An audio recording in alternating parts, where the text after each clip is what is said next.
Je commence à ma droite par Olivier Besancenot. Vous êtes porte-parole du nouveau parti anticapitaliste. À ma droite, ça n'avait aucune implication, bien entendu. À ma gauche, pour le coup, François Ruffin, député de la France Insoumise. Bonsoir. Et puis, à vos côtés, Marine Tondelier. Vous êtes membre de la direction d'Europe Écologie Les Verts. Et vous êtes également tête de liste à Hénin-Beaumont pour les prochaines municipales. Bonsoir. Et à mes côtés, pour animer cette soirée, Pauline Graul, qui couvre les gauches pour Mediapart et à qui je vais laisser le privilège de la première question. Merci. Je vais poser une question à la fois simple et compliquée. Donc, on est dans un mouvement historique.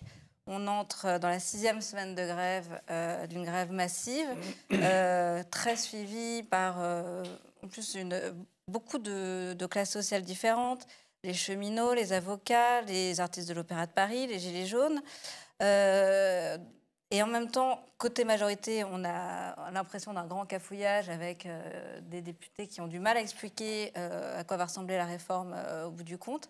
Comment est-ce que vous expliquez que finalement le gouvernement continue d'avancer et semble inflexible et on a l'impression qu'il ne va pas flancher? Peut-être Marine Tondelier, est-ce que vous avez un commentaire à faire sur cette espèce de contradiction entre un mouvement social très fort, un gouvernement pas si fort que ça, et en même temps, on a l'impression que c'est le gouvernement qui va peut-être gagner la partie? Je n'ai pas cette impression-là, forcément. Après que le gouvernement continue à dérouler et en faisant mine d'aller jusqu'au bout, c'est quelque part, ils sont dans leur rôle. Mais on voit bien que ça cafouille, on voit bien que ils essayent de rassurer un peu tout le monde. Enfin, alors les profs, vous inquiétez pas, vous n'avez pas bien compris. Enfin, on va vous donner d'autres choses, puis en fait, ça va aller mieux. Puis quand on compte, on se rend compte qu'ils vont perdre plus de 500 € par mois de pension, mais qu'on leur donne entre 37 et 46 € par mois en plus. Donc ça devrait les rassurer. Puis les femmes, bon, c'est normal, comme on est des femmes, on n'a pas très bien compris la réforme, mais Édouard Philippe nous assure qu'en fait, pour nous, c'est mieux. Il nous l'assure, donc vraiment, il faut le croire. Et puis les jeunes, vous non plus, vous n'avez pas très bien compris. Bon, c'est dans longtemps, mais rassurez-vous, pour vous, ce sera mieux aussi. Enfin, pour l'instant, ils essayent de rassurer chaque personne, mais on se rend compte que c'est pas comme ça qu'ils y arriveront. Enfin, moi, ce qui m'a stupéfaite comme exemple, c'est l'exemple de l'Opéra de Paris. C'est un régime spécial qui dure depuis plus de 350 ans.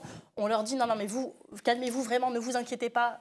Il y aura personne d'entre vous qui sera touché par cette réforme. Ce sera que pour les nouveaux qui commencent à partir de maintenant. Et eux continuent à dire, mais c'est pas la question que ce soit moi ou mon fils ou mon petit-fils. C'est pas ça le problème, c'est qu'on ne veut pas de cette réforme et on sera pas le maillon qui aura vendu ses acquis sociaux en se disant c'est bon pour nous, c'est bon.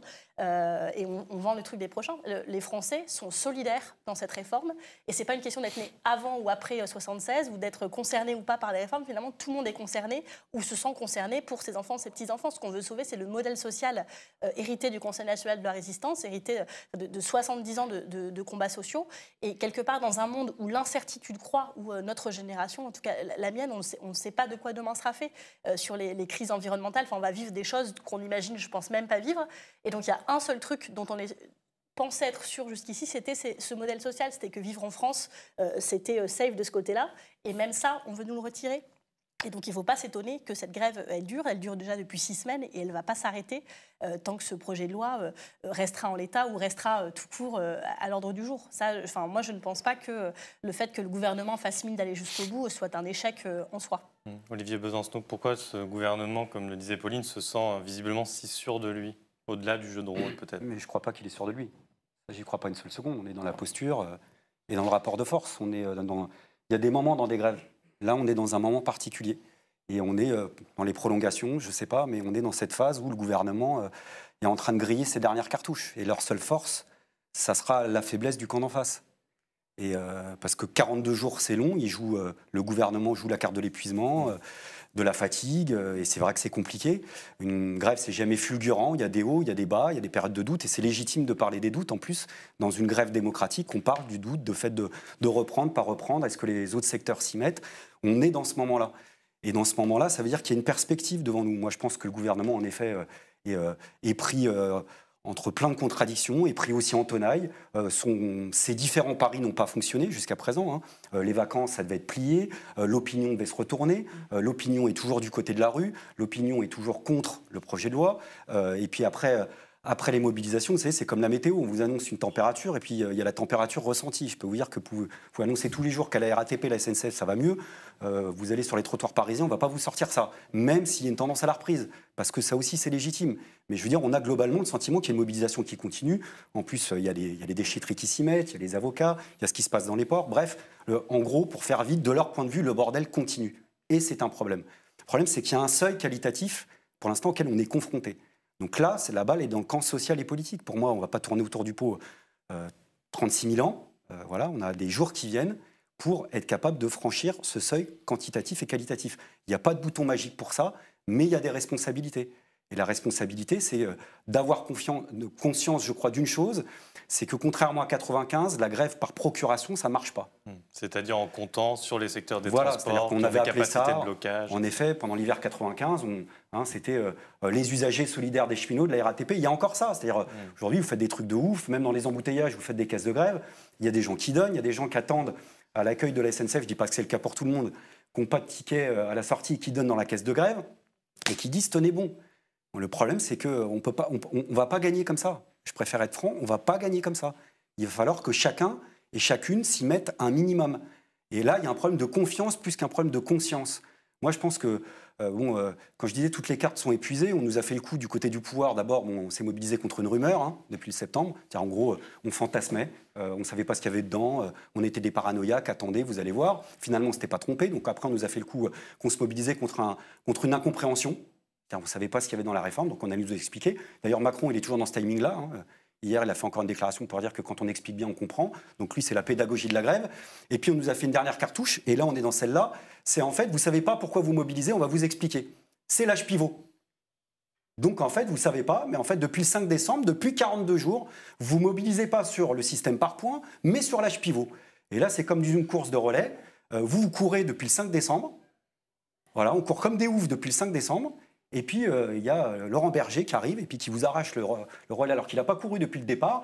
Et puis il dit, voilà, hop, je vais courir dans une autre direction, puis je trébuche juste avant la ligne d'arrivée. Dommage, perdu. Sauf que personne n'est dupe. Et dans ce projet de loi qu'on est tous en train de découvrir et éplucher sur les piquets de grève comme beaucoup d'autres, il y a notamment l'article 64, où là aussi on nous expliquait qu'on était des grands paranoïaques, expliquait qu'avec le système par points, en effet, il y aurait énormément, une écrasante majorité de perdants et que les pensions allaient perdre et que par voie de fait, on serait obligé de faire appel aux retraites complémentaires, donc à développer le marché qu'attendent les assureurs comme BlackRock ou AXA et tous les assureurs français. L'article 64, il dit quoi? Il stipule ni plus ni moins, on a un projet de loi qui demande au secteur de l'assurance de se mettre en mouvement pour faire fructifier l'épargne retraite dans la loi Pacte.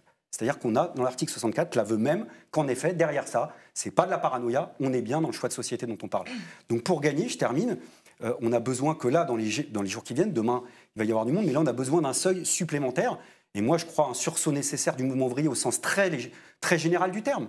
C'est-à-dire toutes les organisations syndicales, sociales, politiques, qui sont d'accord sur une chose simple, retrait du projet de loi. On participe, on ne va pas se substituer, mais on participe à donner la confiance à ceux qui ne l'avaient pas encore, à redonner de la confiance à ceux qui sont mobilisés depuis le départ, pour dire maintenant, on va être des millions dans la rue. Parce que c'est ça dont on a besoin. On n'est pas loin. En réalité, quand on regarde bien, on n'est pas loin. Si on a, alors on me dira avec des si, on ne met pas en bouteille, je sais bien, mais si, là, dans les jours qui viennent, si ce n'est pas demain, c'est la semaine prochaine, on a une manifestation de 2 à 3 millions de personnes et quelques secteurs clés qui s'y mettent, pour le gouvernement, c'est une grande merde. Un grand bordel, innommable. Parce que dans le patronat, il n'y a pas que l'assureur, il n'y a pas que les banques. Et puis il y a des tas de secteurs du patronat qui, au bout d'un moment, vont dire, écoutez, l'économie, elle tourne au ralenti depuis le 5 décembre, t'es bien gentil, mais ta retraite par points, moi, ça m'apporte que dalle. Je veux simplement avoir les bénéfices habituels. Et si on le prend en tenaille, on peut gagner. Et ça, objectivement, c'est toujours, je dis bien, potentiellement des conditions qu'on peut réunir. François Ruffin, est-ce que vous pensez toujours que, quand même, le mouvement social peut gagner? Et qu'est-ce que vous, aussi, en tant que parlementaire, vous pouvez faire pour donner ce fameux sursaut dont vous parliez Est-ce qu'il y a aussi un front parlementaire qui peut s'organiser D'abord, je suis joueur de foot comme Olivier Besancenot, donc le match, on le joue jusqu'à la dernière minute. Donc me dire maintenant, le match il est plié et terminé, non, c'est pas vrai. Et on joue les prolongations, on va aller au tir au but et on jouera les tirs au but. Ça, c'est la première chose. Ensuite, c'est pas comme parlementaire. Comme parlementaire, je veux dire, on va être 60 à être fortement contre. Il y aura sans doute la droite qui sera plutôt contre, mais bon, c'est pas là que ça va se jouer. Et c'est d'ailleurs le cœur du problème. Parce que, au fond, le gouvernement et le président de la République, ils ont aujourd'hui les moyens institutionnels de passer en force. C'est-à-dire de passer en force contre les syndicats. On l'a vu dans votre table ronde avant. Ils ont les moyens de passer en force contre 42 jours de grève. Ils ont les moyens de passer en force contre 75% des Français hostiles à la réforme. Ils ont moyen de passer en force, y compris contre des intellectuels qui étaient plutôt pro-Macron et que j'entends qui disent « Bon, qu'est-ce que c'est que ce bazar ? On ne comprend rien à cette réforme, ça ne va plus. » Bon, ils ont les moyens de passer en force sur tout ça. Parce qu'il y a une telle concentration possible des pouvoirs dans les mains d'un seul homme que permet la Ve République, qu'au fond, on sait qu'à l'arrivée, le Parlement sera la chambre d'enregistrement des désirs du président. Avec ou sans 49.3. Donc, c'est pas comme parlementaire. Moi, je ne me perçois pas comme ça. Là, dans le combat social, c'est un lieu où on peut interpeller comme une tribune, mais ça n'est rien de plus. C'est pas une motion de censure qui va permettre de l'emporter sur le gouvernement. C'est pas un geste parlementaire qui va permettre ça. Donc, c'est qu'est-ce qui se passe là, je dirais, dans la rue, et qu'est-ce qui peut se passer, quel est le débouché politique qu'on peut poser pour plus tard. Parce que, je crois qu'on va avoir un devoir de mémoire de toute cette histoire. C'est-à-dire que, quel que soit le résultat final, il ne faudra pas oublier que tout ça s'est fait contre 75% des Français, contre 42 jours de grève, contre les syndicats, et contre, y compris des intellectuels proches de Macron. Vous voyez, il ne faudra pas oublier ça. Ce moment où la tête du pays choisit de se détacher du corps social. Il faudra en préserver la mémoire et que ça soit une pierre sur un chemin pour demain qui ouvre des débouchés politiques. Moi, la question qui est posée, tu disais BlackRock, la question c'est au service de qui aujourd'hui est le président de la République? Est-ce qu'il est au service du peuple français? Est-ce qu'il sert nos intérêts? Est-ce qu'il prépare notre avenir? Ou est-ce qu'il est au service de BlackRock et des assurances? Moi, j'ai ma réponse. Je l'avais déjà il y a 2 ans. Oui, évidemment. C'est l'évidence. C'est l'évidence qu'aujourd'hui, à la limite, il s'en fiche de se griller avec 75% des Français. En revanche, ça lui pose problème de se griller avec le capital. Bon, voilà. Et la dernière chose, c'est un geste de cynisme politique, de mon point de vue, de la part du président de la République, c'est-à-dire un espèce de calcul qui fait que je m'en fiche si j'ai que 20% des Français qui sont d'accord avec moi. Parce que ça me suffira pour passer le cap du premier tour, ils iront voter.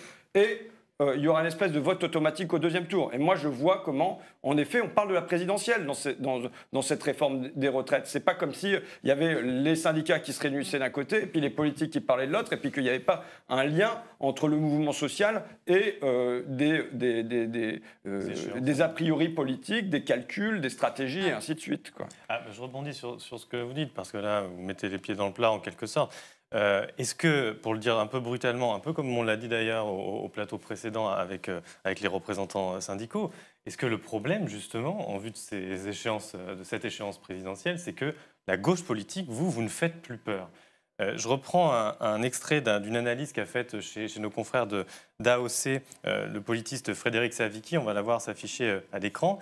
Il écrit « Seul le risque de perdre les élections peut conduire nos gouvernants à réorienter leur politique. » Du moins, dans le passé, c'est ça aussi qui expliquait des fois qu'ils abandonnaient leur projet.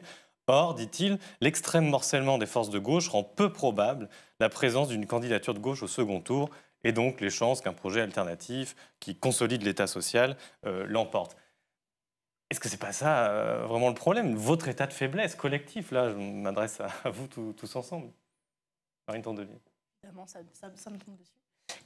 Moi, je fais partie des gens, je suis profondément de gauche, mon histoire politique est de gauche et mes valeurs sont de gauche, mais je sais plus ce que ça veut dire gauche parce que j'ai vécu, comme je pense tout le monde sur ce plateau, un mandat précédent qui a déstabilisé beaucoup des électeurs de gauche sur ce que ça voulait dire élire un gouvernement de gauche. Et donc, moi, je fais partie des gens qui, notamment dans les municipales, n'utilisent plus ce mot. Aussi parce que je viens du Pas-de-Calais et que la gauche dans le Pas-de-Calais a peut-être eu une histoire, enfin même sûrement eu une histoire compliquée. Et donc aujourd'hui, ce qui parle aux gens, c'est plus de dire je suis de gauche, je suis pas de gauche, je suis plus à gauche que toi, etc. C'est qu'est-ce qu'on propose et sur quelles valeurs. Et donc on voit d'ailleurs dans beaucoup d'élections municipales aujourd'hui en France que le sujet n'est plus la gauche, mais le sujet est celui des valeurs. Nous, à Hénin-Beaumont, on a posé 3 valeurs, humanisme, écologie, solidarité, qui sont beaucoup plus claires finalement que tous les mots gauche qu'on pourra mettre un peu partout, ces mots parlent d'eux-mêmes, ce sont des valeurs, ce sont des preuves, ce sont des actes. Et puis surtout, vu la personne qu'on a en face, Steve Riouat, maire Rassemblement National, ça marque aussi la différence. Et sur ces valeurs-là, ça aide sûrement aussi à se parler. Et sur ces valeurs-là, on rassemble des gens de la France insoumise aux gaullistes, sans La République En Marche, qui ne veut pas nous soutenir car nous sommes contre sa réforme des retraites. Mais je pense que c'est tout à notre honneur. Et donc du coup, quand on se replace sur les valeurs et sur les faits, peut-être que c'est plus simple. Par ailleurs, j'aime beaucoup Frédéric Savicki de temps en temps, mais là, quand je vois parler de gauche dans sa citation, je ne vois pas du tout parler d'écologie. Or, c'est quand même un petit sujet, et un petit sujet qui trotte dans la tête de plus en plus de monde, y compris de gens qui n'avaient pas ça en tête il y a 10 ans, il y a 15 ans. Et ce n'était pas grave, ce qui compte, c'est ce qu'ils ont dans la tête maintenant. Et je sais, on en parle beaucoup avec mon voisin, voilà, tu sors un livre il n'y a pas longtemps, tu parles beaucoup du Front populaire écologique, c'est une valeur que plus personne ne peut ignorer. Et donc le débat aujourd'hui, c'est plus la gauche ou pas la gauche, c'est aussi l'écologie. Et d'ailleurs, ce n'est pas complètement abstrait par rapport au débat qu'on a ce soir, puisque la réforme des retraites telle qu'elle est présentée actuellement et telle que, comme vous l'avez dit tous les deux, elle va flatter les assureurs privés. Qu'est-ce que ça veut dire ? Ça veut dire que pour avoir une retraite convenable, on va devoir capitaliser chez des assureurs privés. Et ces assureurs privés, ce sont des vampires du climat. Ce sont eux qui spéculent à longueur d'année sur les hydrocarbures, sur tout ce qui est en fait un peu mauvais pour la planète, parce que ça fait du profit et que ça permet de servir ceux qui épargnent chez eux. Donc ça veut dire que ces principes en fait, d'assurance privée alimentent tout ce qui est climaticide et alimentent le fait qu'on va précipiter la crise environnementale. Ça veut dire aussi que quand la crise environnementale sera là, et en fait elle est déjà un peu là, quand les incertitudes vont se mettre à s'accélérer, quand le réchauffement climatique va proposer des crises, va aussi provoquer des crises économiques et des crises financières, ces assurances-là vont être fragilisées. Parce qu'à un moment, quand on ne maîtrisera plus le risque environnemental, on ne maîtrisera plus non plus le risque économique. Et donc, on est en train, finalement, avec ce genre de réforme hyper libérale, de précipiter tout ça. Et donc, je pense que, en fait, ce qui se présente, vous avez raison, on peut parler du fait que la gauche, elle ait du mal à se remettre du mandat précédent, et c'est une certitude, et je n'ai pas la sensation que ce soit de la faute de personne sur ce plateau ici, mais la question c'est comment on prépare la suite, et ce ne sera pas en refaisant le match du passé, ce sera en proposant des choses communes. Et je pense que jamais dans l'histoire de ce pays, sur les questions écologiques, et en ayant compris, et ça les Français l'ont bien compris, que ce n'était pas juste l'environnement et les petits oiseaux, même si les petits oiseaux c'est très important, mais que les solutions écologiques étaient avant tout des solutions sociales, et que les premières victimes de la crise écologique étaient aussi les plus précaires. Ça, les gens l'ont bien compris, et je pense que ça permet de travailler ensemble, non pas en disant qui a eu raison et depuis le plus longtemps, etc., mais ça permet de travailler ensemble à des solutions concrètes aux problèmes des Français pour les années qui viennent. Et là-dessus, sur ce pacte-là, sur ce pacte social et environnemental, oui, il y a de quoi de construire de belles choses pour 2022. Si vous êtes d'accord. Sur la question du morcellement quand même, parce qu'on l'appelle gauche, écologie, en tout cas c'est une opposition au néolibéralisme de Macron et à l'extrême droite, quoi. Peu importe comment on l'appelle, est-ce qu'il n'y a pas quand même quelque chose à régler sur la question du morcellement?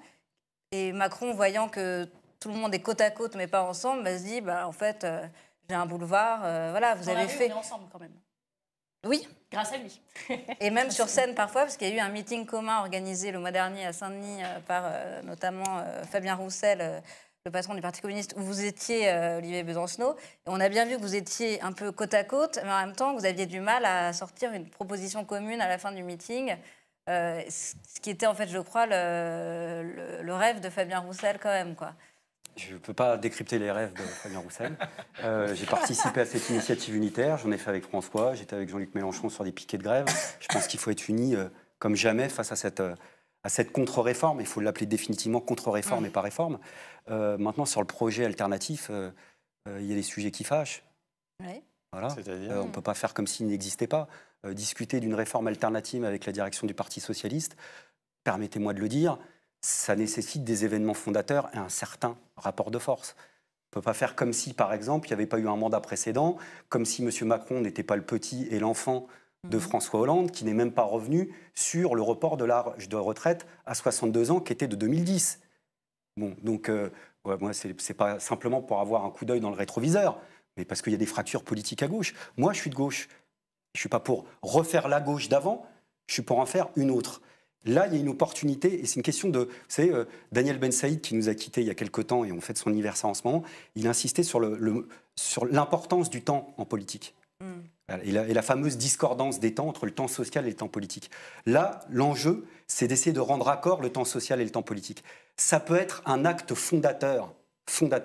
Il y a une possibilité historique pour le mouvement ouvrier, écologique, les associations, de s'extirper du calendrier qui nous est imposé, qui est celui de la Ve République. Historique. De chercher, comme Jacques Rancière, et nous y invite régulièrement, à créer humblement un nouvel espace, un nouvel agenda, un nouvel calendrier qui soit le nôtre, où en effet on prenne le temps sur la base de nos actions communes, de nos batailles communes, de mettre en avant ce qui nous rassemble. Revendications, idées, stratégies, perspectives, quitte à s'engueuler quand on n'est pas d'accord et à ne pas faire semblant quand on n'est pas d'accord, parce que ça aussi, au bout d'un moment, on a donné et c'est agaçant. Mais à une condition majeure, et j'espère qu'à gauche, tout le monde en a conscience, que dans le mouvement ouvrier, tout le monde en a conscience, c'est qu'on remporte cette bataille-là. Je pense que la vie politique, je veux pas faire peur, mais je vous dis simplement, là, à titre tout à fait personnel, ce que je ressens, je crois que la vie politique des prochaines années, 2022 inclus, se noue en ce moment. Si on perd, ce ne sera pas la même. Alors le moment Thatcher, j'en sais rien, parce que c'est toujours toute proportion gardée. La grève des mineurs en Grande-Bretagne, elle arrive dans des circonstances très particulières. Mais c'est évident que, moi, je suis d'accord avec François, je pense que de toute façon, pour Macron, quelque part, quand bien même il gagnerait, ce serait une victoire à la Pyrrhus. Je pense qu'il est carbonisé. C'est-à-dire, bon, je suis peut-être un peu excessif quand je dis ça, mais je pense qu'il y a un degré de ressentiment qui est très très fort. Et je ne sais pas comment il va compenser ça, même dans ses calculs électoraux. Mais attention, ça peut être une victoire à la Pyrrhus pour nous, ça peut être une vraie défaite pour nous. Et tant qu'on n'aura pas livré toutes nos forces pour participer à cette confiance-là, et donc moi j'ai le défaut de croire, plutôt que de dire on va se réunir autour d'une table en faisant semblant d'être d'accord sur un projet, ne serait-ce que sur les retraites en 2022, avec la direction du Parti socialiste, venez, si seulement maintenant on mouillait tous le maillot, comme on le fait là je crois, mais il y en a beaucoup d'autres, pour faire en sorte que les bastions qui n'y sont pas encore participent à Parce que là, il y a de la marge. C'est pas comme s'il n'y avait pas de la marge. Oh, il y a 100, 200 000 grévistes, il y a 25 millions de salariés dans ce pays. Alors je sais qu'il y a plein de petites boîtes où c'est compliqué de faire grève. Moi, je m'y perds avec les journées de grève, mais c'est, je ne sais plus, avant-hier, il y a un cuistot, un jeune cuistot, il est venu me voir, il est dans le privé, il est parti en grève reconductible. Il m'a dit, est-ce que j'ai le droit de continuer? Je dis, ouais, mais fais gaffe, c'est compliqué pour toi. Mais ils sont 3. Alors après, c'est pas un coup de baguette magique. Je sais que même à la Poste, c'est compliqué. C'est pour ça que je vous parle de la confiance. C'est-à-dire que Jean-Luc Mélenchon, moi j'avais appelé ça une coordination de la gauche qui lutte, il a appelé ça un comité national d'action. Je me fiche du terme, mais qu'on ne soit pas capable simplement de se dire, on se réunit, on fait un message commun, là dans les jours qui viennent, ce jour-là on se fixe un objectif. Ça marche pas, j'en sais rien. On est en grève, on est 2 ou 3 millions dans la rue. On se donne tous les moyens de le faire. On met toutes nos forces dans cette bataille-là. Sur la base d'un événement fondateur, c'est-à-dire d'une victoire, alors oui, on peut discuter de tout. On peut discuter d'une nouvelle représentation politique de ceux et celles qui ont obtenu cette victoire-là. Mais vous voyez, sur une base qui change complètement par rapport à la discussion à froid. Si c'est pour prendre tout ce qu'on a foiré depuis 20 ans, je pense que tout le monde va vouloir passer son tour très rapidement. Mais je rebondis sur ce que vous dites, et la question s'adresse à tout le monde sur ce plateau. C'est que quand vous parlez de franchir ce seuil critique, de passer de donner de la confiance et pas seulement une conscience de ce qui ne va pas. Est-ce que la seule revendication du retrait peut suffire? Pauline le disait tout à l'heure, le meeting de Saint-Denis, c'était il y a un mois. On a compris que tout l'arc, y compris jusqu'au PS, était contre. Mais en fait, personne aujourd'hui est capable de dire une gauche ou un front écologique, ou appelons-le comme on veut, qui arriverait au pouvoir. Personne n'est capable de dire les 2-3 mesures phares qu'il prendrait pour sécuriser les retraites, pour donner des perspectives d'avenir. Il y a rien en positif, si j'ose dire. C'est peut-être ça aussi qui manque pour créer de la confiance, de l'adhésion et de l'envie d'y aller plus fort, non? Il y a quand même des choses qui vont de soi. Sur la pénibilité, par exemple, je pense que tout le monde ça ici... va pas tellement de soi, en fait. Sur la pénibilité, je pense qu'on est tous d'accord ici pour dire que la pénibilité est insuffisamment prise en compte dans les retraites, dans le système actuel et dans celui qui est prévu par cette réforme. Sur le financement des retraites, on est tous d'accord ici pour condamner le fait que Macron ait été capable de supprimer l'ISF d'un claquement de doigts et se plaigne aujourd'hui que pour les retraites, il n'y ait pas assez d'argent et qu'il faut faut tout d'un coup que tout le monde se serre la ceinture là-dessus. Enfin, il y a des évidences et des socles communs programmatiques très, très clairs entre nous quand même là-dessus. Je cite 2 exemples comme ça qui me viennent pas à la tête, mais sur le fait qu'il faille réduire le temps de travail global des Français, que ce soit par semaine, par an ou sur tout le long de sa carrière, parce que c'est plus ça qui compte aujourd'hui. Peut-être qu'il faut mieux partager le travail pour que tout le monde en ait et que ce soit mieux réparti. Enfin, c'est aussi des choses qui sont des socles communs programmatiques aux gens qui sont sur le plateau ce soir. Enfin, je ne pense pas que ça pose réellement problème. En tout cas, ce n'est pas formulé dans des textes communs, mais François Ruffin. Bon.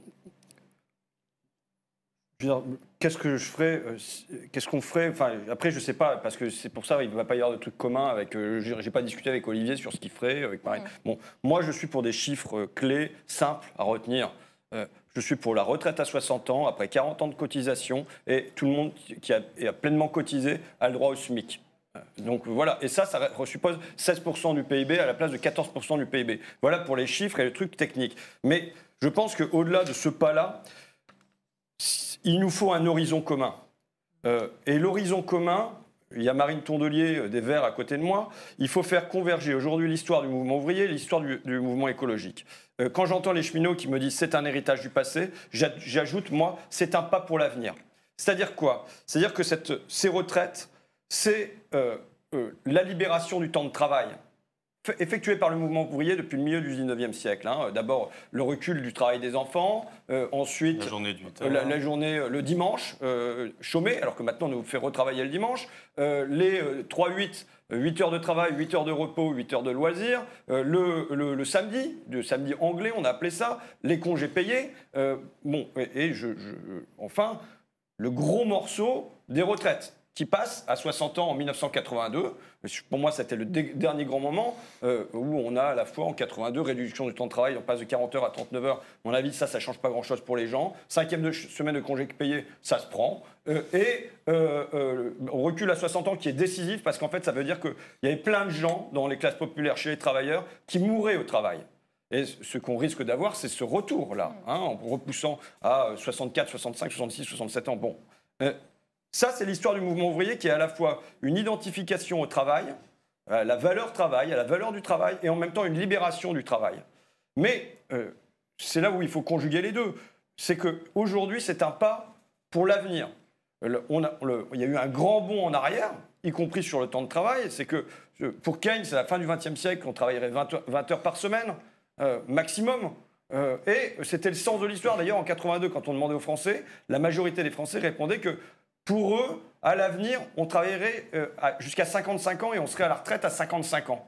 Parce que c'était le sens de l'histoire. Et il y a eu un grand bond en arrière sur le temps de travail qui fait qu'on s'est mis à le réaugmenter. Mais ce qu'il faut dire là, c'est que, d'après tous les économistes écologiques sérieux, l'intervention clé qui nous permet d'aller vers une société plus respectueuse de l'environnement, c'est la diminution du temps de travail.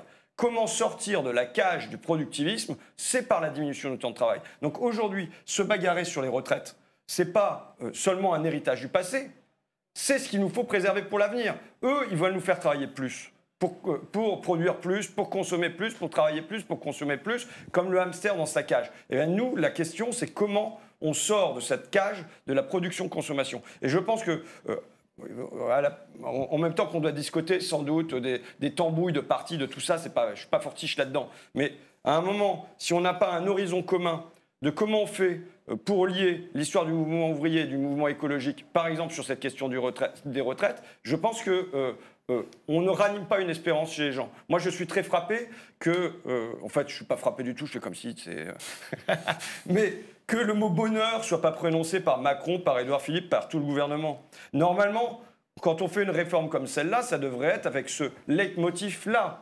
Comment je rends mon peuple plus heureux ? Comment je rends les conditions possibles du bonheur ? Et nous, on doit se poser cette question-là. Si on mène des réformes sur la retraite, sur le temps de travail et ainsi de suite, sur le congé paternité, par exemple, que Macron a balancé, ça doit être en se posant la question de comment on rouvre une perspective de bonheur et non pas comment on est sur un espèce de reculoir permanent. Donc là, c'est-à-dire que vous êtes en train de dire qu'il faudrait qu'il y ait un projet commun écolo, enfin, je ne sais pas si c'est commun, en tout cas un projet écolo et de gauche, je ne sais pas comment on l'appelle, qui permette de fournir un débouché politique aussi à la mobilisation actuelle et qui permettrait de dessiner un autre avenir que celui que dessine Macron avec la question de la rigueur budgétaire. Je pense qu'avant de voir comment... c'est un horizon idéologique, un horizon spirituel. Enfin, et donc, c'est ça qui peut... donc ça suppose pas seulement que les politiques qui s'en mêlent, mais ça veut dire des philosophes. Ça veut dire des économistes, ça veut dire tout ça. La gauche, je suis de gauche, moi, et je n'ai jamais renoncé à ce terme-là, mais la gauche, elle ne se limite pas à quelques têtes connues. C'est un foisonnement intellectuel qui doit se dire, bah, voilà notre horizon, voilà l'espérance qu'on veut rouvrir pour les gens. Et donc, ça nous dépasse. Ça dépasse. Et c'est seulement une fois qu'il y a cet horizon-là qu'on peut se demander... programmatiquement, c'est mesure 1, mesure 2, mesure 3, mesure 4, mesure 5.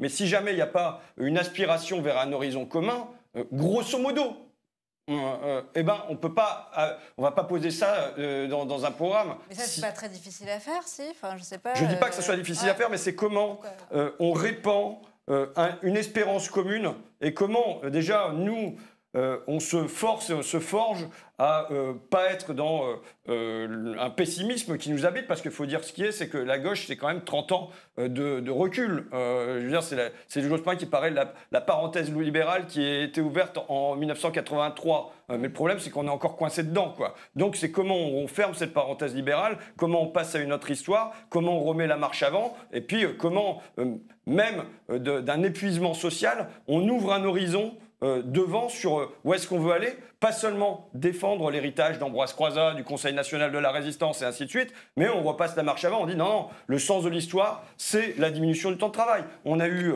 le productivisme a augmenté, on a eu l'informatique, on a des réseaux, tout ça, ça fait que l'information va beaucoup plus vite, mais à quoi ça nous sert si c'est pas pour se libérer un peu du travail? Attention, moi je suis attaché au travail et je sais l'attachement qu'ont les gens, c'est un mode d'identification, donc moi je dis pas c'est la fin du travail et tout ça, mais je dis comment on libère des pans de nos vies de la production.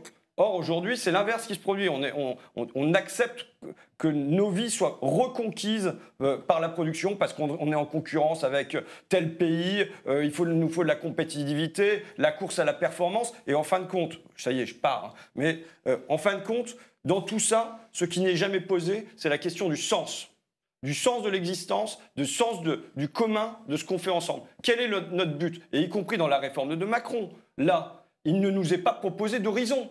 Il ne nous est pas proposé de sens. Ce qui nous est proposé, c'est de la technique, c'est des pourcentages, c'est des taux, c'est des millions, c'est des milliards, c'est du déficit. C'est pas un sens. Or, moi, je pense qu'il y a un sens caché. Attention, il y a un sens caché qui est celui de livrer une part du gâteau aux assurances et celui d'aller vers toujours plus d'individualisation. Mais le sens qui est proposé à la société, il n'est pas prononcé.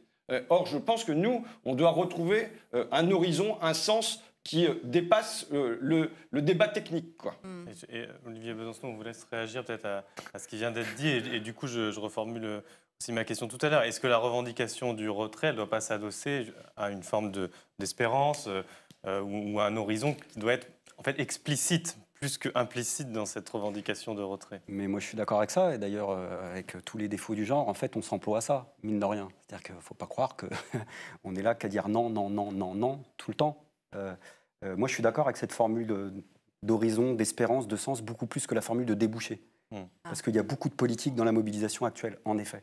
Moi, je partage ça. C'est-à-dire, il y a énormément de politique, au bon sens du terme, dans toute la séquence sociale qu'on est en train de voir. Vous dire déjà aujourd'hui et pas après, c'est ça que vous voulez dire? C'est-à-dire que là, il y a des milliers de personnes qui sont en train de se politiser en un temps record, comme on l'a vu au moment du mouvement des Gilets jaunes, et qui sont en train d'apprendre en 42 jours ce qu'on n'apprend pas au cours d'une vie tout entière. Voilà. Et pour moi, le ferment, c'est là. Voilà. C'est de là qu'il faut partir pour, en effet, pouvoir repartir à l'offensive. Sauf que c'est des questions de rapport de force. Des questions de rapport de force. Pour passer à l'offensive, il faut gagner l'idée par les faits que la solidarité paye. Et le meilleur moyen de le démontrer, c'est dans l'action. C'est-à-dire qu'il n'y aura pas besoin de parler, il n'y aura pas besoin de gaspiller de la salive, de faire des tracts, de faire des meetings, de faire des émissions, parce que tout le monde le saura. On donnera raison à ceux qui se sont battus. Et c'est pour ça que je dis que ça se joue en ce moment. Honnêtement, je ne vous tiendrai pas le même discours si je ne pensais pas que les conditions seraient encore potentiellement réunies pour le faire. Mais je n'accepterai pas, moi, même en tant que militant politique, qu'on parte sur des grands projets pour 2022 en faisant semblant d'être d'accord, avec plein d'accords présupposés pour les municipales au passage, avec une remouture de l'union de la gauche au passage, en faisant comme si de rien n'était, en faisant semblant d'oublier, par exemple, que même dans la direction du Parti socialiste, je ne sais pas s'ils sont pour le système par points, par exemple.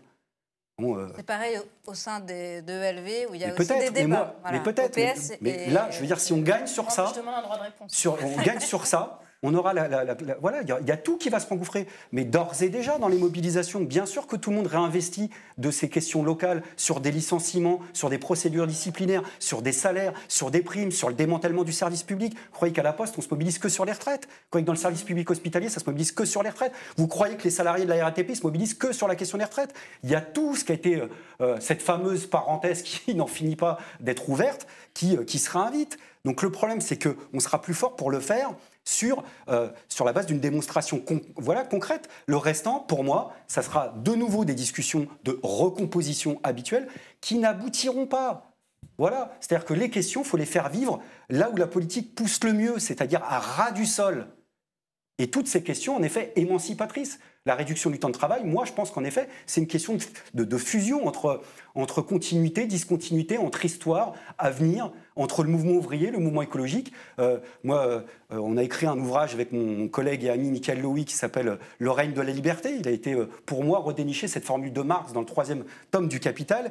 Et Marx dit « Le temps de l'aliénation s'arrête là où... » le temps de l'aliénation s'arrête là où commence le royaume de la liberté. C'est-à-dire, quand on arrête le temps de travail, on peut enfin commencer à s'émanciper, avec toutes les limites du mouvement ouvrier de l'époque. Et aujourd'hui, il y a toutes les potentialités qu'on connaît par rapport au productivisme, par rapport aux questions démocratiques. Libérer du temps de travail, c'est libérer aussi du temps de travail sur son lieu de travail, pour discuter des choix de l'entreprise, des choix de production, de consommation à venir. Dans le cadre de la protection sociale, c'est libérer du temps pour permettre aux assurés de pouvoir contrôler les sommes de la protection sociale. Parce que c'est énorme comme sujet de société, la protection sociale.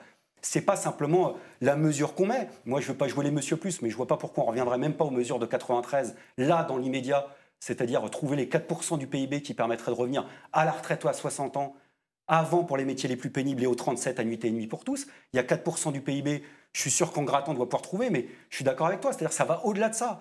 Dès lors que vous avez l'idée que la protection sociale, c'est énormément d'argent, c'est 50% de plus que le budget de l'État. Pour les capitalistes, c'est depuis des décennies des sommes qui sont en train de dormir sous les yeux. C'est donc des Smarties. Et ce n'est pas des Smarties, c'est tout sauf des Smarties, bien entendu. Là, une nouvelle fois, on nous a pris de haut. Mais potentiellement, il y avait quoi? La possibilité que cet argent soit géré sous le contrôle des cotisants. C'est-à-dire que jusqu'à après-guerre, c'était sur la base du suffrage direct que les assurés votaient pour leurs représentants dans les conseils d'administration de la sécurité sociale et de leurs différentes branches. Raison pour laquelle, jusqu'en 67, on oublie de le dire, il n'y avait pas le paritarisme. Jusqu'aux ordonnances de De Gaulle, le patronat était ultra minoritaire dans les caisses de représentation de la sécurité sociale. Donc il faut rétablir les élections au plus vite dans le système de protection sociale. On doit pouvoir révoquer ces élus, parce qu'il faut aussi débureaucratiser le système tel qu'il a été géré. Donc ça, c'est une clé d'entrée pour discuter en effet de beaucoup de choses, mais sur la base des faits, sur la base de là, ce qu'on a à faire. Donc là, je relance cet appel-là. Qu'est-ce qui nous empêche, au-delà des désaccords, etc., en début de semaine prochaine, de dire toutes nos forces convergent pour se greffer sur les appels qui seront lancés par les grévistes, l'intersyndicale, pour dire voilà, notre objectif, on s'adresse à tous ceux qui nous regardent. Maintenant, il faut y aller. S'il y a un jour dans votre vie où il faut le faire, s'il y a 2-3 jours à donner, c'est maintenant. Parce qu'on aura tous la gueule de bois, on peut se raconter des grandes histoires. Après, il y aura tout le monde qui va dire bah ouais, 2022. Moi, je me souviens, Hollande, ça s'est passé comme ça. Hein. Quand on a perdu avec Wörth, c'était bon, allez, on perd sur les retraites. Mais il y aura 2012. Mais il y aura 2012. Et puis 2012, bah tiens. Ouais. J'ai une question du coup pour Marine Tondelier. En plus, ça tombe bien parce que vous demandiez un droit de réponse sur les débats sans le piège, sur la retraite à l'intérieur. Non. Mais je rebondis sur ce que vient de dire Olivier Besançon sur le moment fondateur que constitue le combat, la bataille sociale aujourd'hui maintenant sur les retraites. Parce que quand on a rencontré avec Pauline, ça tombe bien, le dirigeant de votre parti, il nous a dit très clairement qu'il était du côté Julien Bayou, pardon. Julien Bayou, qui nous a exprimé très clairement qu'il était en faveur du mouvement, en appui du mouvement, qui désirait le retrait du projet de loi, mais qui en même temps nous a dit, voilà, l'objectif du parti, nous, c'est se consolider notamment par les échéances électorales, les municipales, les élections locales qui arrivent ensuite, et puis, in fine, le fameux débouché de 2022. Quoi. Donc, est-ce que vous, collectivement, en tant que parti, pas vous en tant que personne, est-ce que vous n'êtes pas un peu quand même bousculé par ce moment fondateur que vous n'avez pas trop vu venir et sur lequel vous n'êtes peut-être pas très préparé? On n'est pas préparé sur les mouvements des retraites. Ouais. J'ai l'impression que personne n'est vraiment préparé parce qu'on n'arrive juste pas à comprendre concrètement, à part qu'on n'est pas d'accord, on comprend bien, mais moi, les explications du gouvernement, j'ai toujours pas, les 1 000 euros, j'ai toujours pas compris à qui ça allait. Vous savez, les 1 000 euros, ça va être mieux pour tout le monde parce que ceux qui n'avaient pas moins de 1 000 euros, tout d'un coup, ils auront un socle de 1 000 euros. J'ai toujours pas compris à qui ça allait s'appliquer. J'ai compris que ça s'appliquerait à beaucoup moins de personnes que prévu. Sur les femmes, où aujourd'hui, 40%, c'est 42% en moyenne de retraite en moins pour les femmes que pour les hommes, on nous a dit que ça serait mieux. J'ai toujours pas compris non plus. Et donc, je pense qu'effectivement, ce que vous parliez tout à l'heure, un peu comme impréparation des réponses à cette réforme, c'est aussi parce qu'on ne comprend rien, parce que c'est de l'enfumage massif et que voilà. Sur ce que vous dites sur 2022, puisque ça semble vous préoccuper, vous journalistes, à peu près autant que ce que vous pensez que les partis politiques en sont préoccupés. Ouais. Les choses sont très simples. Pour le coup, si on est tous dans la rue... Je me défends un peu, parce qu'on a eu quelques mails de lecteurs. Non, mais parce que je sais aussi que c'est une critique parfois justifiée, qui est genre toujours la course aux petits chevaux et tout, et j'entends parfaitement. Mais on a eu aussi des messages de lecteurs ou les Français veulent savoir. Abonnés ou pas.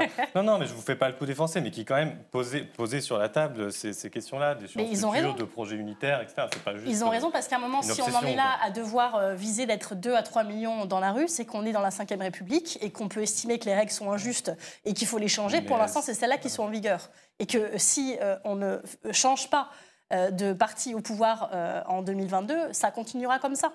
Et c'est exactement la même chose que je disais aux Gilets jaunes sur les ronds-points il y a un an, quand ils disaient « ouais, mais nous, on ne veut surtout pas faire de politique ». Je leur disais, en fait, vous en faites déjà. Ce que vous faites est éminemment politique et peut-être beaucoup plus politique que ce que font certains partis en ce moment. Et 2, vous êtes en train d'adresser des messages au président pour dire qu'il faut qu'il fasse ci, qu'il fasse ça, et vous vous plaignez qu'il ne soit pas d'accord avec vous, prenez sa place. Et à un moment, quand on n'est pas d'accord avec ce que fait un gouvernement, bien sûr qu'il faut faire de la politique et bien sûr qu'il faut le remplacer. Donc quand aujourd'hui on est certes en pleine campagne des municipales, c'est dans 8 semaines maintenant, si on n'est pas d'accord avec ce que fait son maire, il faut se constituer en collectif citoyen, ce que font de plus en plus de gens. Je pense qu'on va avoir un record là en 2020 de personnes qui participent à leur première élection. Et c'est très bien, toutes tendances confondues. Le fait de vouloir s'engager déjà dans la période aussi de démobilisation qu'on connaît, c'est déjà une victoire majeure, que les gens ne soient pas résignés au point de se dire on laisse tomber. Et sur 2022, oui, c'est une question, parce que je pense que beaucoup de gens, y compris parmi vos auditeurs, n'ont pas envie, au 2e tour, de devoir choisir entre Emmanuel Macron, Marine Le Pen et un bulletin blanc. Et c'est ce qui a heurté beaucoup de monde en 2017, c'est qu'on n'a pas envie de revivre en 2022. Et donc, si on ne veut pas revivre ça en 2022, il y a une seule solution, c'est qu'un candidat que nous préférons aux 2 que je viens de citer arrive au 2e tour. Et donc, ça nécessite du travail. Moi, je ne pense pas, contrairement à beaucoup, que ça passe par des discussions entre les appareils des partis. Parce que les appareils des partis, c'est dépassé. Et je le dis d'autant plus facilement que je suis à la direction de mon parti. Mais c'est pas pour ça. Mais ça ne m'empêche pas d'avoir du recul sur la situation. C'est grâce au moment fondateur qu'on vit en ce moment, alors ? Mais non, parce que là, le moment... excusez-moi, on est au 42e jour de grève. Notre tête, elle est à comment on fait le 43, le 44e, le 45e jour, et comment on fait en sorte que ce projet ne passe pas. C'est ça qui doit nous mobiliser pour l'instant. Et pour finir ce que j'étais en train de vous dire, les combinations d'appareils politiques qui se réunissent en disant alors, ça on n'était pas d'accord, ça on n'était pas d'accord, ça on n'était pas d'accord, on n'en parle pas, on coche les 3 trucs sur lesquels on est à peu près d'accord, et ça ne marche plus. Ce qui marche aujourd'hui, c'est les marches climat, ce sont les mouvements pour les retraites, ce sont les gilets jaunes aussi dans un autre style. Mais vous voyez, les grands mouvements, les grands élans de ces dernières années ne sont pas des élans qui sont partis des partis politiques, et encore moins d'accord entre eux. Donc c'est pas à ce niveau-là que les choses doivent se jouer, à mon avis. En même temps, au municipal, c'est quand même ce qui va se passer. C'est-à-dire qu'il y a quand même plusieurs endroits, plusieurs villes où il y a des dynamiques unitaires. Donc il y a par exemple à Marseille d'une certaine manière, mais il y a chez vous à Hénin-Beaumont. Ça se passe très bien à Marseille, vous avez raison. Non, c'est un peu compliqué, mais bon. Contre-exemple. À Amiens, c'est la liste soutenue par François Ruffin qui s'appelle « Amiens, c'est aussi le tien ». selon apparemment un titre choses. d'album des Fatal Picard, c'est ça, voilà. Et donc derrière le candidat... Independenza, c'était le slogan des Fatal Picard, l'indépendance Les Picard. indépendantistes, ok. Avec c'était le betterave qui avait qui était avec le bandeau corse. C'est avant qu'il soit dans les Hauts-de-France. Voilà, c'était avant un peu psychédélique, quoi. Bref, donc sur cette liste, il y aura, menée par Julien Prada à Amiens, des citoyens, la France Insoumise, ELV, le PS. Donc est-ce qu'il n'y a pas aussi, François Ruffin, des dynamiques qui sont créées, des dynamiques politiques qui sont créées, parce qu'à un moment, il y a des partis qui se disent, en fait, on y va ensemble, et puis peut-être que ça va déclencher un mouvement. C'est-à-dire que ce ne sera pas juste... Bon, moi, je veux répondre à Olivier Besancenot parce que le débat, je le situe. C'est pas grave. Ouais. Non, mais je veux dire, je vais pas dire que la réponse aux retraites, c'est un bulletin au municipal. Un peu. Je veux dire, là où c'est des candidats macronistes, il vaut mieux quand même y aller contre qu'il y aller pour. Mais voilà, moi, Olivier Besancenot fait une proposition qui est de dire il faut qu'il y ait un appel commun se calant sur un choix des syndicats et de dire bon on y va ensemble. Moi je suis pour, voilà, je suis pour. Maintenant je suis pas dirigeant de la France Insoumise, mais là où je rejoins un peu Marine Tondelier, c'est que je suis dubitatif sur notre potentiel de mobilisation. Voilà, je le dis franchement, je le ferai. Je l'ai fait en décembre, mardi sortez. Maintenant, c'est dans quelle mesure les Français se reconnaissent ou pas encore dans des figures politiques. Je me demande si c'est pas plus des artistes, des chanteurs, des footballeurs, des rappeurs qui... dont certains s'engagent d'ailleurs. Oui, mais voilà, qui ont peut-être davantage un potentiel de mobilisation, j'en sais rien, que strictement des membres de parti. Mais ceci dit, moi je suis pour qu'on le fasse, quoi. Alors, il faut voir avec Jean-Luc et compagnie. Je te laisse faire. Non, mais je pense il y a des messages qui sont passés. Je pense que c'est possible de se caler sur une date syndicale et de dire voilà, on y va, on met notre poids dans la bataille. Après, moi, je ne veux pas avoir le discours, excuse-moi, mais s'il y a la victoire, c'est plus simple. La victoire appelle la victoire, l'énergie appelle l'énergie, la volonté appelle la volonté. Donc, il y aura un souffle et ça nous poussera. Maintenant, je ne veux pas dire en cas de défaite, tout est mort, parce que sinon, c'est cuit tout le temps, tu vois. Non, donc, mais moi, je ne dis pas ça non plus. Ouais, non, j'ai pas entendu ça, mais je ne veux pas avoir Pour la retraite, ce sera cuit. Ouais, ça sera cuit.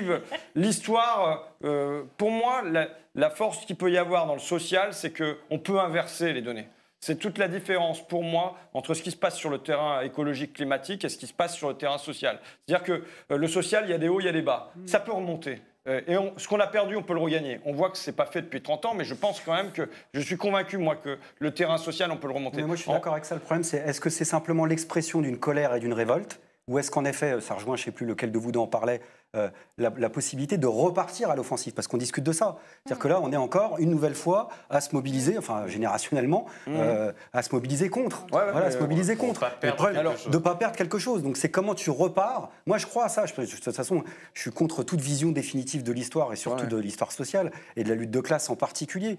Mais le problème, c'est y compris, je nie pas même que les échéances politiques, y compris électorales, elles participent à ça. Moi, je veux dire, excuse-moi, je t'interromps. Je veux dire, ce qui me semble mouvement de fond idéologique, c'est l'usure d'un monde. On voit bien que la manière dont ils proposent même leur bidule là, c'est vaseux. Il n'y a pas de sens. Moi, je crois qu'on vit, c'est Gramsci qui parlait d'un temps de détachement de l'idéologie dominante. Et on vit un moment comme celui-là. C'est-à-dire que les grands mots structurants du discours politique et qui devaient nous faire renoncer depuis 30 ans, croissance, concurrence, mondialisation, ce sont des mots qui ne font plus envie. Ce sont au contraire des mots qui suscitent le rejet.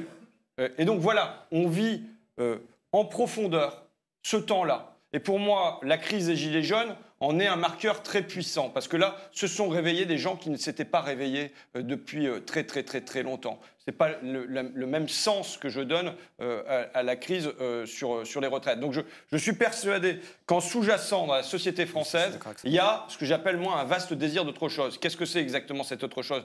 C'est à nous de le définir et ainsi de suite. Mais il y a ça en sous-jacent, qui est le mouvement de fond qui porte la société française. C'est-à-dire que la parenthèse libérale ouverte dans les années 80, elle se referme. Et Macron, on a l'impression qu'il est plutôt une queue de comète libérale que, si on compare avec le moment Thatcher, que l'avant-garde du libéralisme. Donc pour moi, on clôt un moment. Maintenant, ce moment, il va se clore. Et quelle va être l'issue de ce moment-là ? Est-ce que l'issue de ce moment-là va être une voie progressiste ? Réduction du temps de travail, lutte contre les inégalités, contre le changement climatique, pas de guerre et de race, et ainsi de suite, quoi. Ou bien est-ce que l'issue, au contraire, ça va être l'organisation de la haine ? Et voilà, je pense que, mais de manière sous-jacente, il y a un détachement de l'idéologie dominante, quoi. Marine Tondelier voulait intervenir tout à l'heure. Oui, c'est parce que j'avais entendu dans le débat précédent que vous avez demandé aux syndicats, peut-être que ça ne marche pas parce que vous ne faites pas assez peur. Et c'est une question qui nous a été posée aussi à nous, est-ce que vous faites pas, peut-être vous ne faites pas assez peur. La question aujourd'hui, c'est pas de faire peur, c'est de donner envie. C'est ma version de Il est où le bonheur de Mr. Ruffin à côté de moi. C'est-à-dire que quand on parle des municipales, c'est intéressant la manière dont vous en parlez de manière assez cynique, c'est voilà, vous c'est ELV plus tel logo plus tel logo. Et là-bas, c'est tel logo plus tel logo plus tel logo. Les gens, ils n'en ont plus rien à cirer des logos. Et ça, moi, chez nous, pour l'instant, on ne les met pas. Je ne suis même pas sûre qu'on les mette à un moment parce que je ne suis plus sûre que ce soit ça qui intéresse les gens. Et d'ailleurs, les accords d'appareil depuis Paris, Jean-Marc, tu vas travailler avec Bernard dans telle ville parce que c'est comme ça, on l'a décidé, ça ne marche plus, surtout quand Bernard et Jean-Marc ne peuvent pas se piffrer sur le terrain. Il y a peu de chances que les accords, les coups de fil depuis Paris les forcent à travailler. Ce qui se passe aujourd'hui, c'est le cas à Amiens, c'est le cas à Hénin-Beaumont dans les deux listes qui viennent d'être citées, c'est que des gens localement décident qu'ils en ont marre de la situation locale et qu'ils ont envie de travailler ensemble pour y remédier. Et ils informent ensuite leur appareil qu'en fait, ils vont faire ça. Et que en tout cas, c'est ce qu'on a fait, nous, à Hénin. On a informé nos appareils respectifs que la meilleure chose qu'ils pouvaient faire pour nous laisser travailler, c'était de ne pas s'en occuper. Et donc, on a travaillé en dehors des appareils politiques. On a travaillé sur les 3 valeurs que je vous ai citées tout à l'heure, humanisme, écologie, solidarité. On se pose, on fait des réunions citoyennes à 30, 40, 50, et on écrit des programmes. Et c'est comme ça que ça se passe en 2020 dans la plupart des villes de France pour les villes citoyennes. Et c'est ça qui marche, en fait. Parce que les gens, ils n'en peuvent plus des certitudes d'appareil, des petits trucs. Ah ouais, mais moi, j'ai la place 3 et moi, je veux la place 4,12. Sinon, dans les proportions, ça ne marche plus. Enfin, ça, c'est terminé. Et donc, c'est ça pour les retraites. Et moi, je suis assez d'accord avec toi. Ce n'est pas parce qu'il y a un appel des partis ensemble à manifester à des dates que ça marchera. Enfin, pas plus les partis que les syndicats. Il faut juste qu'il y ait une date pour les Français. Et que quand il y en a une tous les jours pendant 42 jours, c'est sûr qu'à un moment, ceux qui ne sont pas des professionnels de la grève, il y en a qui ont du mal à suivre. Je suis d'accord avec ça, mais c'est pas pour ça qu'il ne faut pas qu'on le fasse. Je veux dire, on peut trouver 1000 manières. Peut-être que je me suis mal fait comprendre parce que je ne voudrais pas passer pour l'homme d'appareil du soir. Mais c'est qu'à un moment donné, c'est même symboliquement, il faudrait qu'on montre qu'il y a un truc qui se passe entre nous. C'est une condition nécessaire, mais pas suffisante. Non, mais je suis absolument d'accord. Voilà. Mais là, ce truc-là, pour l'instant, il n'a pas eu lieu. On a fait des tribunes communes, des dépôts communs, mais par ailleurs, on était tous dans la rue les mêmes dates quand même. Bien sûr, mais c'est pas. Pour moi, c'est pas du tout. Il n'y a aucun jugement dans ce que je dis. C'est pas ça. Qu'on se comprenne quand je dis ça. C'est qu'est-ce qui va faire que sur un piquet de grève, on va se dire tiens putain et ça y est, ils font un truc ensemble et ça y est, ils ont décidé. Alors, on peut le faire de 1000 manières. Si c'est pas un appel, c'est pas un appel. Mais de montrer que là, ça y est, on a pris conscience de quelque chose où on va rentrer dans la bataille de manière supérieure. Parce que moi, je suis d'accord. Le problème, c'est pas faire peur ou. Je veux dire, Malcolm X, il le disait très bien. Un pouvoir, il recule jamais devant un sourire ou une menace. Un pouvoir, il recule quand il a face à lui un pouvoir qui est plus fort que le sien. Un rapport de force. Comme voilà. Donc, on va pas. Moi, on peut monter les crocs. On peut montrer. Il y en a qui font des grands sourires à Macron, ça marche pas. On peut montrer les crocs à Macron, ça marche pas non plus. Oui, donc il faut lui montrer. Du cran supplémentaire. Voilà. Comment on fait ça. Et en effet, il y a la détermination entre guillemets, même fin dans toutes ces contradictions de Macron. Moi, je suis absolument d'accord avec toi. Elle renvoie à quelque chose de très profond, c'est-à-dire une fin de cycle. Une fin de cycle, voilà. C'est une crise de... On est en train de vivre, quelles que soient les variantes des différents pays, parce qu'il faut aussi un peu sortir de nos frontières, du libéralisme autoritaire auquel on est confronté, ça correspond à ça. Grégoire Chamaillou a écrit un très bon ouvrage là-dessus, c'est-à-dire les deux... ingouvernable. Voilà, la société ingouvernable, c'est-à-dire la classe une partie de la classe dominante internationale s'est donné les moyens de penser la crise d'hégémonie des années 70, qui était une vraie crise d'hégémonie, c'est-à-dire un système qui n'était pas simplement tiraillé par la crise économique, mais qui était bouleversé par des mouvements de contestation sociaux et populaires avec une espérance autre, et ils ont pris le temps de trouver une réponse à cette crise d'hégémonie dans le libéralisme autoritaire. Et le libéralisme autoritaire tel qu'on le connaît, pour en sortir politiquement, quand on va aborder le chapitre des espérances sur la base de nos victoires, parce qu'on va en gagner, il ne faudra pas se payer de mots. C'est-à-dire que là, il faut prendre conscience que dans les marges de... Et ça ça renvoie aux contradictions profondes d'une mondialisation capitaliste qui est en fin de cycle.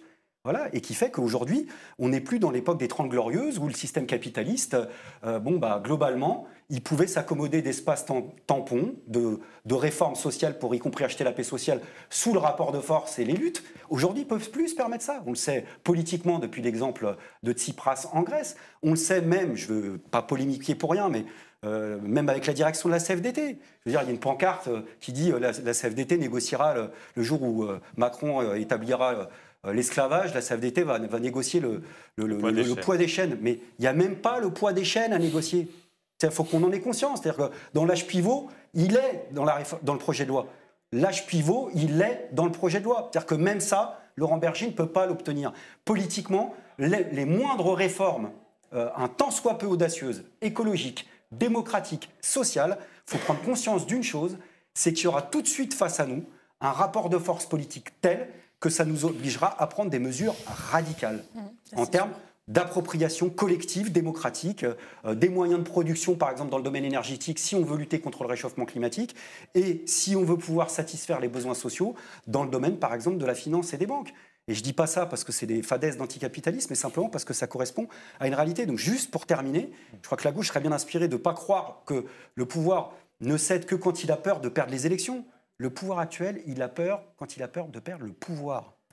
Je rappelle que ce gouvernement, soi-disant anti-TAN, il y a simplement un peu plus d'un an, il rescrutait les plans des égouts de Paris, au bord de l'Élysée, et il y avait un hélicoptère potentiellement qui pouvait se planter dans la cour de l'Élysée pour exfiltrer Emmanuel Macron, ce qui fait que chacun d'entre nous, j'imagine, aurait payé n'importe quelle somme pour assister au moment où il a fallu annoncer à Emmanuel Macron « si ça se passe mal, tu sais, tu vas pouvoir partir en hélicoptère ». C'est extrêmement violent politiquement. Ce jour-là, Emmanuel Macron, il a eu peur. Je ne vous dis pas que le rapport de force doit nous pousser à replanter un hélicoptère dans la cour de l'Élysée, quoique, mais en tous les cas, il raisonne que comme ça. Et je ne crois pas, il ne faut pas sous-estimer l'adversaire qu'on a face à nous. Je ne crois pas que Emmanuel Macron ne raisonne qu'en fonction de 2022. Ils font de la politique et ils connaissent la lutte de classe. Et la lutte de classe, pour eux, c'est ici et maintenant. Et donc, c'est ici et maintenant qu'il faut répondre. On va devoir conclure ce plateau. Je vous laisse un tout petit mot peut-être de conclusion si vous le souhaitez. Peut-être en repartant de, de la proposition qui a été faite par Olivier Besancenot. François Ruffin dit oui, essayons quelque chose. Je vais en parler à mes collègues. Marine Tondelier, vous avez envie aussi d'aller dans ce sens ? Si la question est ce qu'on va manifester demain tous ensemble, c'est pas seulement ça visiblement de ce que j'ai entendu. Pas de souci, mais je pense que tout ce qui peut faire que ces manifestations débouchent, il n'y aura pas de souci parce que c'est notre but commun. Par ailleurs, moi, comme j'ai une vision plutôt optimiste des choses, je vois aussi que dans ces manifestations, il y a des mouvements sociaux, enfin des éléments sociétaux qu'il faut voir, notamment sur les violences policières. C'était un sujet qui était anecdotique il y a certaines années, où c'était vraiment, fallait être complètement punk pour commencer à en parler, puis c'était un peu tabou. Aujourd'hui, je pense que la plupart des Français ont compris qu'il y avait un sujet dans la gestion par les forces de l'ordre. C'est plus un sujet d'extrême gauche que d'aborder, que de dire qu'il y a un sujet avec la gestion par la police des manifestations, sur les cortèges féministes également. Le fait que dans ces manifestations retraites, maintenant, il y a des cortèges uniquement de femmes. Ils ont fait une super reprise, je vous le conseille d'aller voir, c'est à cause des garçons de Yale, c'est à cause de Macron avec la chorégraphie qui va avec. C'est-à-dire que les femmes aussi, en tant que femmes, se mobilisent pour défendre leurs droits dans les manifestations, mais avec des cortèges non mixtes. Il y a des choses qui se passent à l'intérieur de ce mouvement retraite qui montrent aussi que la société, elle évolue et qu'on sème des graines qui peut-être écloront plus tard. Mais tout ça est en branle et il se passe des choses quand même depuis 2-3 ans dans ce mandat. Peut-être faut-il en remercier Emmanuel Macron. C'est des débats, c'est des traits de société qui sont en train de germer et qui ne vont pas s'arrêter là. François Ruffin, vous êtes optimiste aussi, vous voyez le verre à moitié plein. Non, mais je veux dire autre chose parce que le mot de conclusion. Après, on termine. Mais je crois au momentum en politique, c'est-à-dire qu'il y a en effet des moments où il faut y aller. Il ne faudra pas qu'il y ait des gens qui se réveillent trop tard. Les étudiants, s'il y a un moment pour y aller, c'est maintenant. Les profs, s'il y a un moment pour y aller, c'est maintenant. Voilà, c'est maintenant qu'il y a la possibilité, parce que sinon, on va refaire les orages contre les curiaces. Vous voyez le truc, vous connaissez le truc où c'est les Romains. Tu connais, non, bon. Je sens Il que va ça expliquer. te- Je connais pas, vas-y, Tu tu connais peux. pas. Je sens que c'est le moment Astérix. C'est un tableau célèbre, mais J'ai raté C'est un tableau célèbre, mais au-delà de ça, c'est un moment de l'histoire romaine où, à la place tous les Romains devaient se battre contre tous les Albins, mais ils se sont dit, bon, on va pas faire comme ça, on va envoyer 3 personnes de chaque côté, puis ça sera le vainqueur qui aura gagné. Donc, on envoie pour les Romains 3 Horaces, on envoie du côté des Albins 3 Curiaces, et ce qui se passe, c'est qu'il y a 2 Horaces qui se font démonter d'un seul coup. Et il reste 3 Curiaces. Mais l'Horace, il se met à courir, il y en a un qui le rattrape, et boum, il bute le premier Curiace. Le deuxième Curiace rattrape l'Horace, et boum, l'Horace bute le deuxième Curiace. L'Horace se remet à courir, et boum, il bute le troisième Curiace. Qui l'Horace et qui le Curiace Eh ben, dans ta métaphore? l'Horace, là, c'est Macron. Parce que s'il nous prend... Il nous prend en découpage, tchac, tchac, tchac, tchac, on perd. Par contre, si jamais on se rassemble et qu'on y va en même temps, on gagne. C'est toute la question. Donc moi, je suis d'accord pour faire un appel avec Olivier et d'autres. Je suis Tout ça pour en passer par 7 siècles avant Jésus-Christ, ce n'est peut-être pas nécessaire. Hein. Voilà, on conclura sur cette analogie historique. En tout cas, on vous remercie. Bon, bref, on sera là demain, après-demain et après-demain, d'après ce que j'ai compris. Et on vous appelle surtout à tous ceux qui nous regardent. Voilà, faites Participer à l'histoire. mais même la caisse de grève. La caisse de grève, c'est important. Aller sur les piquets de grève, manifester. Voilà, c'est le moment. C'est vraiment le moment. On aura entendu le message. On vous remercie tous les 3 de votre présence. Merci à vous de nous avoir suivis. La soirée s'achève. Merci à Pauline également d'avoir animé ce dernier plateau avec moi. On vous donne rendez-vous dans les prochaines semaines pour des prochaines émissions. Je rappelle l'offre là qui s'affiche pour vous, puisque bien l'indépendance de notre journal ne repose que sur les abonnements. Merci à vous, bonne soirée.